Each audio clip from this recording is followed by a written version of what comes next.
Bharat China ఉద్రిక్తతలను China తనకు అనుకూలంగా మలుచుకునే ప్రయత్నాలు చేస్తోందా?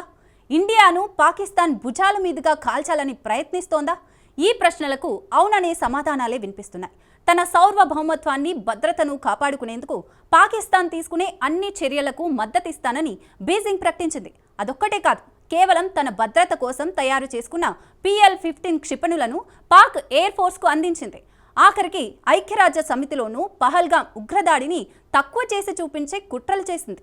ఇవన్నీ చూస్తుంటే చైనా ఏదో పెద్ద ప్లాన్లోనే ఉందని అర్థమవుతోంది. మరి డ్రాగన్ డర్టీ ప్లాన్లకు భారత్ ఎలా బదులివ్వబోతోంది? పాకిస్తాన్తో పాటు చైనాను కూడా ఢీ కొట్టక తప్పదా? Let's watch.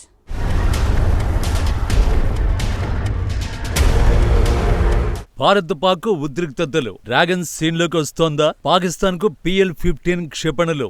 చైనా లక్ష్యం ఏంటి?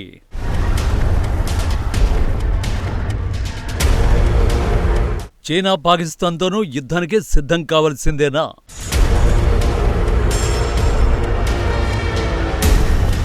చైనా ప్రపంచంలో ఇంతకంటే అవకాశవాద దేశం మరొకటి ఉండదు. తనకు కష్టం వస్తే కలిసి పోరాడదామని ప్రత్యర్థులతోనూ బేరసారాలు ఆడుతుంది. అవకాశం దొరకగానే వారి అంతు చూడాలనుకుంటుంది. భారత విషయంలోనూ అదే చేస్తోంది. ట్రంప్ టారిఫ్స్ తో మొన్నటి వరకు అన్ని మర్చిపోదాం, సత్సంబంధాలు పెట్టుకుందామంటూ ప్రాధేయపడిన బీజింగ్ ఇప్పుడు ఉగ్రదేశానికి మద్దతుగా నిలుస్తూ దాని భుజాల మీదుగా భారత్ను కాల్చాలనుకుంటోంది. పహల్గాం ఉగ్రదాడికి భారత్ ప్రతీకారం తీర్చుకునేందుకు సిద్ధమవుతున్న వేళ తన సార్వభౌమత్వాన్ని భద్రతను కాపాడుకునేందుకు పాకిస్తాన్ తీసుకునే అన్ని చర్యలకు తాము మద్దతిస్తామని బీజింగ్ తెలిపింది. భారత్ పాకిస్తాన్ మధ్య ప్రస్తుతం నెలకొన్న ఉద్రిక్తతల్ని చల్లార్చడానికి అవసరమైన చర్యల్ని తాము స్వాగతిస్తామంటూనే ఉగ్రదాడిపై సత్వర నిష్పాక్షిక దర్యాప్తును కోరుకుంటున్నామంది. ఇక్కడితో ఆగలేదు. ఐక్యరాజ్య సమితిలోనూ అవే కుట్రలు చేసింది.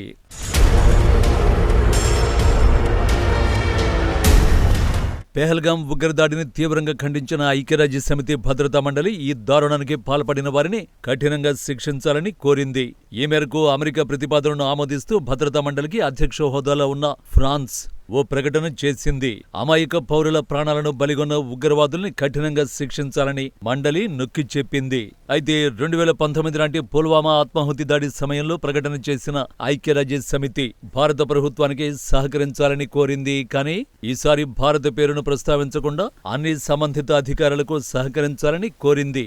ఇక ఈ ప్రకటన వెలువడ్డానికి ముందు చైనా మద్దతుతో పాకిస్తాన్ పహల్గాం ఉగ్రదాడిని నీరుగార్చడానికి ప్రయత్నించింది. పహల్గాం ఉగ్రదాడిలో తమ ప్రమేయం లేదని పాకిస్తాన్ ముందు బుకాయించింది. అంతేకాదు UNSC ప్రకటనలోని పదాలను మార్చడానికి చైనా, పాక్ ప్రయత్నించాయి. ఈ దాడిలో తమ ప్రమేయం లేదని చెబుతూనే ప్రాణనష్టంపై విచారం వ్యక్తం చేస్తున్నట్టు మొసలి కన్నీళ్లు కార్చింది. ఈ మొత్తం కథంతా నడిపించింది చైనానే. బీజింగ్ మరో కుట్రకు తెరలేపింది. యుద్ధ వాతావరణం నెలకొన్న వేళ పాకిస్తాన్కు క్షిపణులు అందించడమే ఆ కుట్ర. PL-15 సరిహద్దుల్లో యుద్ధ వాతావరణం నెలకొన్న సమయంలో పాకిస్తాన్కు బీజింగ్ ఇచ్చిన మిస్సైల్స్ ఇవి. గగనతలం నుంచి గగనతలంలోకి ప్రయోగించగల అడ్వాన్స్డ్ PL-15 మిస్సైళ్లను పాక్ ఎయిర్ ఫోర్స్ కు చైనా అందించింది. బియాండ్ విజువల్ రేంజ్ PL-15లను మోసుకు వెళుతున్న తమ J-17 బ్లాక్ 3 ఫైటర్ జెట్ల ఫోటోలను పాకిస్తాన్ ఎయిర్ ఫోర్స్ ఇటీవల విడుదల చేసింది. నిజానికి పాకిస్తాన్కు అందించిన PL-15 క్షిపణులు ఎగుమతులకు ఉద్దేశించినవి కావు. తమ రక్షణ కోసం తయారు చేసుకున్న క్షిపణులు. వివరంగా చెప్పాలంటే విదేశాలకు ఎగుమతి చేసేందుకు PL-15 క్షిపణుల్ని తయారు చేసింది. తమ అవసరాల కోసం PL-15 క్షిపణుల్ని చేసుకుంది. వాటిని పాక్ ఎయిర్ ఫోర్స్ కు అందించినట్టు యూరేషియన్ టైమ్స్ కథనంలో తెలిపింది. భారత్ పాక్ మధ్య యుద్ధం తప్పదన్న పరిస్థితుల్లో ఆఘమేఘాలపై PL-15 క్షిపణులు సరఫరా చేసింది అంటే చైనా టార్గెట్ ఎవరో అర్థం చేసుకోవచ్చు. PL-15 మిస్సైల్ గగనతల యుద్ధంలో గేమ్ చేంజర్ గా చైనా చెప్పుకుంటుంది. ఇది చైనీస్ ఏరోస్పేస్ సంస్థ aviation industry corporation of China అభివృద్ధి చేసిన radar guided long range missile. Mach 5 అంటే ధ్వని వేగానికి 5 రెట్లు మించిన వేగంతో ఎయిర్ టు ఎయిర్ కు ప్రయోగిస్తారు. దీని రేంజ్ 200 నుంచి 300 కిలోమీటర్లు ఉంటుంది. విదేశాలకు ఎక్స్పోర్ట్ చేసే PL-15 క్షిపణులకు మాత్రం 145 కిలోమీటర్ల పరిధి ఉంది. చైనా యుద్ధ విమానాలు J-10C మొదలుకొని పాకిస్తాన్ కు విక్రయించిన J-17 బ్లాక్ 3, J-20 విమానాలకు PL-15 క్షిపణిని అమర్చుకోవచ్చు.